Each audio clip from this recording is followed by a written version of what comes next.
मेरा नाम डॉक्टर हेमराज सिंह है। मैं एमबीबीएस एमडी मेडिसिन हूँ और जिला फिरोजाबाद में जैन मंदिर के पास मेरा क्लिनिक है, जहाँ मैं as a consultant physician work करता हूँ। और आज हम बात करेंगे पुरानी खांसी के सामान्य कारण क्या है और उसका निदान और उपचार कैसे करते हैं। तो शुरुआत करते हैं इसके इंट्रोडक्शन से कि खांसी क्या है।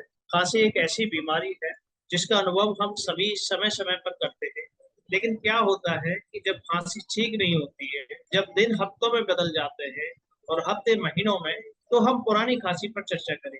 इसका क्या मतलब है, ये क्यों होती है और आप इसके बारे में क्या क्या कर सकते हैं। पुरानी खांसी वयस्कों में कम से कम 8 हफ्तों तक रहने वाली खांसी होती है। जो खांसी 8 हफ्ते से ज्यादा रहे वो क्रॉनिक कफ या पुरानी खांसी में बोलते हैं। हालांकि खांसी एक प्राकृतिक प्रतिक्रिया, एक रिएक्शन होती है जो हमारे वायु मार्ग की रक्षा करती है, लेकिन लगातार खांसी बोझ की तरह महसूस हो सकती है। ये नींद में खलल डाल सकती है, आपकी ऊर्जा को खत्म कर सकती है और सामाजिक परिवेश में शर्मिंदगी का कारण भी बन सकती है। वास्तव में शोध से पता चलता है कि पुरानी खांसी दुनिया भर में लगभग 33% से 18% वयस्कों को प्रभावित कर, यानी लाखों लोग हर दिन इससे जूझ रहे हैं।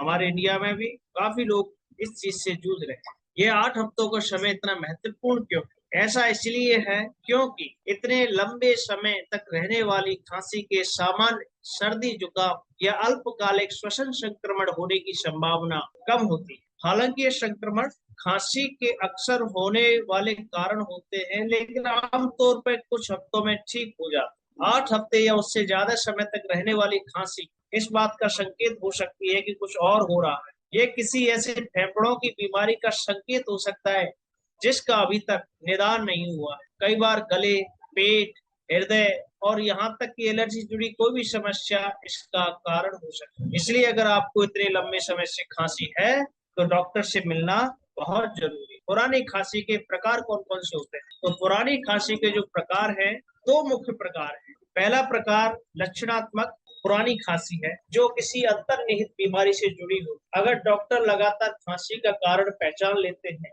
तो अक्सर खांसी ठीक हो जाती है। दूसरा प्रकार दुर्दम्य प्रकार पुरानी खांसी है।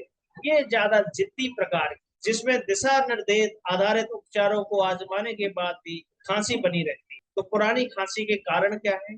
तो पुरानी खांसी के कारण क्या है? पुरानी खांसी के सामान्य कारण के बारे में हम जानेंगे कि पुरानी खांसी के सबसे आम कारण नाक से पानी, अस्थमा और पेट से एसिड रिफ्लक्स। आजकल पेट में एसिड की बीमारी बहुत ज्यादा है। लोग खांसी का उपचार कराते रहते हैं, पेट के एसिड का इलाज नहीं कराते तो खांसी बनी रहती है। तो सबसे पहले पोस्ट नेजल ड्रिप के बारे में बात करते हैं, जो कि नाक से पानी आना होता है। तो तब होती है जब नाक से बलगम आपके गले के पिछले हिस्से में टपकता है। ये गले की परत में जलन पैदा कर सकता है और लगातार खांसी की प्रतिक्रिया को ट्रिगर कर सकता है। आपकी नाक बंद, बहती नाक या लगातार गला साफ करने की जरूरत महसूस हो सकती है। हालांकि कभी कभी पोस्ट नेजल ड्रिप चुप भी हो सकती है, आपको इसका एहसास नहीं होता है, लेकिन फिर भी ये खांसी का कारण बनती है। अस्थमा वयस्कों में पुरानी खांसी का दूसरा सबसे आम कारण है और वास्तव में बच्चों में इसका प्रमुख कारण है। जब आप अस्थमा के बारे में सोचते हैं और आपके मन में घरघराहट और सांस लेने में तकलीफ का ख्याल आ सकता है, ये निश्चित रूप से सामान्य लक्षण है। लेकिन कुछ लोगों में एक प्रकार का अस्थमा होता है जिसे कफ वेरिएंट अस्थमा कहा जाता है।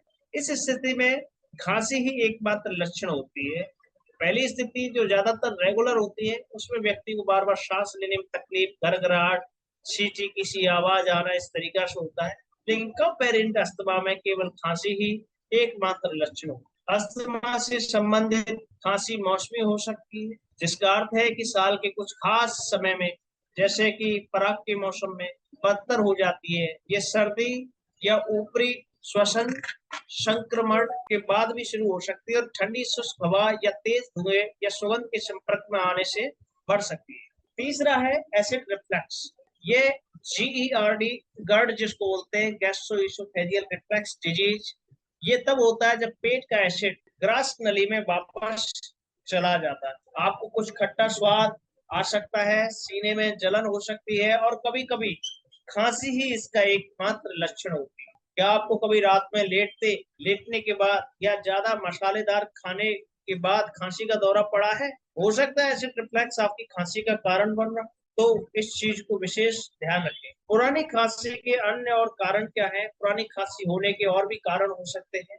श्वसन संक्रमण जैसे कि सामान्य सर्दी कभी कभी वायु मार्ग में जलन पैदा कर सकते हैं, जिससे आपको बेहतर महसूस होने के बाद भी हफ्तों तक खांसी हो सकती है। अक्सर संक्रमण के बाद होने वाली पुरानी खांसी पोस्ट नेजल ड्रिप या खांसी के प्रकार के अस्थमा के इलाज से ठीक हो सकती है। अगर आपको लगता है कि आपका बलगम पीला है, हरा है या भूरा हो रहा है और खांसी 10 से 14 दिनों से ज्यादा समय तक रह रही है, तो आपको एंटीबायोटिक लेने की जरूरत पड़ सकती है। कुछ दवाओं के साइड इफेक्ट के रूप में खांसी होती है। इसका प्रमुख उदाहरण है एसीए इनहिबिटर, टेलमिसार्टन, ऑल्मिसार्टन, जो आमतौर पर उच्च रक्तचाप बीपी के लिए दिए जाते हैं। दवा बदलने से आमतौर पर समस्या हल हो जाती है। क्रॉनिक ब्रोंकाइटिस वायु मार्गों में लंबे समय तक जलन और सूजन का कारण बनता है, जिससे कफ वाली खांसी होती है। क्रॉनिक ब्रोंकाइटिस के रोगियों में अक्सर वर्तमान या पूर्व में धूम्रपान के इतिहास पाया जाता है, इसलिए धूम्रपान छोड़ने से स्थिति को और बिगड़ने से रोका जा सकता है। फेफड़ों का कैंसर एक गंभीर चिंता का विषय है, जो खांसी का एक और कारण है और पुरानी खांसी इसका लक्षण हो सकती है। घबराएं नहीं, हालांकि फेफड़ों का कैंसर खांसी का कारण बन सकता है, लेकिन ये पुरानी खांसी का कारण शायद ही कभी होता है। फिर भी अगर आप धूम्रपान करते हैं या धूम्रपान छोड़ने के बाद आपको खून की खांसी या लक्षणों में बिगड़ने जैसे बदलाव दिखाई देते हैं, तो आपको तुरंत चिकित्सा सलाह लेनी चाहिए। एक इओसिनोफिलिक ब्रोंकाइटिस एक कम आम स्थिति है, जिसमें वायु मार्ग में एक विशिष्ट प्रकार की सूजन होती है। एक ब्रोंकिक्टाइसिस और है, यानी वायु मार्ग की दीवार को नुकसान हो जाता है, चौड़े वायु मार्ग के कारण बन सकता है, जो स्त्रावों को साफ करने में कम सक्षम होते हैं, जिससे एक पुराना संक्रमण हो सकता है। पुरानी खांसी के निदान क्या है? पुरानी खांसी कई कारण हो सकते हैं। पुरानी खांसी के निदान के कई कारण पुरानी खांसी कई कारण होते हैं, जिनका बिना चिकित्सीय सहायता के निदान करना मुश्किल है। अब हम बात करेंगे कि डॉक्टर आपकी पुरानी खांसी के कारण का कैसे पता लगाते हैं। निदान प्रक्रिया में कई चरण शामिल होते हैं, जिसमें पहला चरण है हिस्ट्री, चिकित्सा इतिहास। डॉक्टर विस्तृत चिकित्सा इतिहास से शुरू करते हैं और वो कई तरह के प्रश्न पूछेंगे आपसे, जैसे कि आपकी खांसी कब शुरू हुई, आपका बलगम आ रहा है कि नहीं आ रहा है, किस कलर का आ रहा है, कौन सा कलर है, कितना आ रहा है, क्या कुछ खास चीजें आपकी खांसी को ट्रिगर करती हैं, जैसे कि ठंडी हवा, जैसे कि खाना या लेटना, क्या सीने में जलन, अपच या निगलने में तकलीफ जैसे अन्य लक्षण हैं, क्या आपको एलर्जी है, या नाक से पानी टपक रहा है, क्या आपने हाल ही में कोई नई दवाई शुरू करी है। तो ये कई सारे कारण होते हैं जो क्वेश्चन पूछे जाते हैं डॉक्टरों के द्वारा, कि क्या आप धूम्रपान करते हैं या धूल भरे या रसायन युक्त वातावरण में काम करते हैं। ये प्रश्न डॉक्टर को अंतर्निहित कारणों और ट्रिगर का पता लगाने में मदद करेंगे। अब बातें आते हैं फिजिकल एग्जामिनेशन की हिस्ट्री के बाद। तो फिजिकल एग्जामिनेशन के बाद आपका डॉक्टर एक शारीरिक परीक्षण करेगा, या आपके तापमान, ऑक्सीजन का लेवल, बीपी, रक्तचाप सहित आपके महत्वपूर्ण संकेतों की जांच करेंगे। जरूरत पड़ने पर वे आपके गले और कानों की जांच करेंगे और स्टेथोस्कोप से आपके फेफड़ों और हृदय की जांच करेंगे। किसी भी प्रासंगिक लक्षण के लिए आपके पैरों की त्वचा की जांच कर सकते हैं।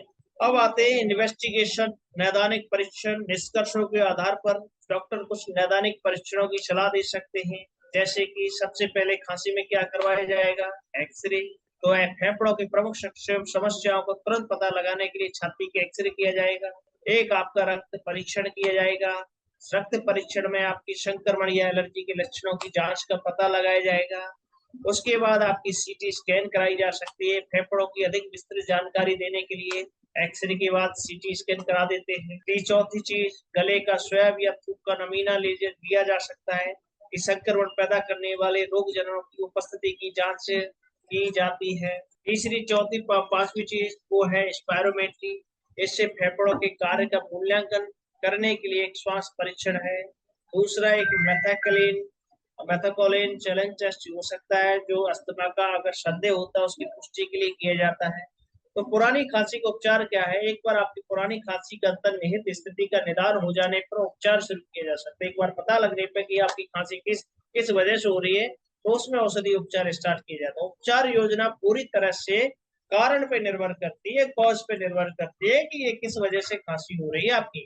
तो पोस्ट नेजल ड्रिप के लिए बात करें, हम 3 ही मुख्य कारण थे जिनके लिए, बात के तो और अधिक कारण थे। कि पोस्ट नेजल ड्रिप के लिए डीकंजेस्टेंट नाक के स्त्राव को सुखाने में मदद कर सकते हैं, एंटीहिस्टामिन और स्टेरॉइड नेजल स्प्रे एलर्जी की प्रतिक्रिया को कम कर सकते हैं, जो नाक के मार्ग में बलगम के उत्पादन और सूजन का कारण बनते हैं। एसिड रिफ्लक्स के लिए डॉक्टर एंटासिड या प्रोटोन पंप इनहिबिटर जैसी दवाएं लिख सकते हैं। इनमें से कुछ बिना डॉक्टर के पर्चे के उपलब्ध है, जबकि अन्य के लिए डॉक्टर के पर्चे की आवश्यकता होती है। अस्थमा के लिए स्टेरॉइड या ब्रोंकोडायलरिक युक्त इनहेलर वायु मार्ग को खोलने में मदद करते हैं। दोनों के लिए डॉक्टर के पर्चे की आवश्यकता होती है। इन दवाओं को दीर्घकालिक नियंत्रण के लिए, अस्थमा के प्रकोप को नियंत्रित करने के लिए आवश्यकता अनुसार प्रतिदिन लिया जा सकता है। क्रोनिक ब्रोंकाइटिस सहित सीओपीडी के लिए लक्षणों को नियंत्रित करने और श्वास सुधार के लिए ब्रोंकोडायलेटर इनहेल्ड स्टेरॉइड का भी अक्सर उपयोग किया जाता है।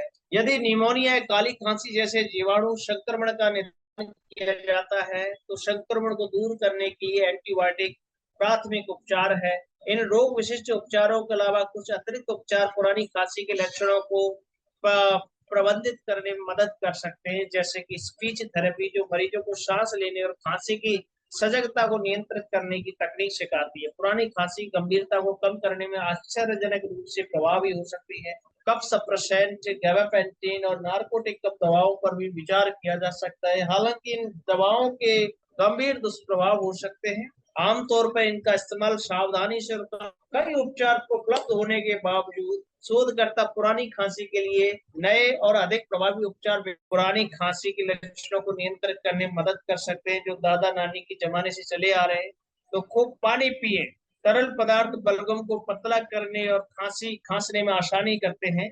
चाय और शोरबा जैसे गर्म तरल पदार्थ गले की खराश में विशेष रूप से आराम दे सकते हैं। कफ लॉजेंस चूसने से भी अस्थायी राहत मिल सकती है और गले की खराश को आराम मिल सकता है। अगर एसिड रिफ्लक्स एक कारण है तो ज्यादा खाने से बचें, बाहर का खाने से बचें, सोने से 2-3 घंटे पहले खा लें। अगर आपका वजन ज्यादा है, आप मोटे हैं, तो वजन कम करने से भी रिफ्लक्स के लक्षणों को कम करने में मदद मिल सकती है। हवा में नमी लाने के लिए ह्यूमिडिफायर का इस्तेमाल करें या गर्म पानी से नहाएं। भाप लेने से बलगम ढीला हो सकता है। नाक के रास्ते बलगम को बाहर निकालने और ढीला करने के लिए सलाइन नोज स्प्रे या नेटिकॉट जैसे नाक की सिंचाई के उपकरण का इस्तेमाल करें।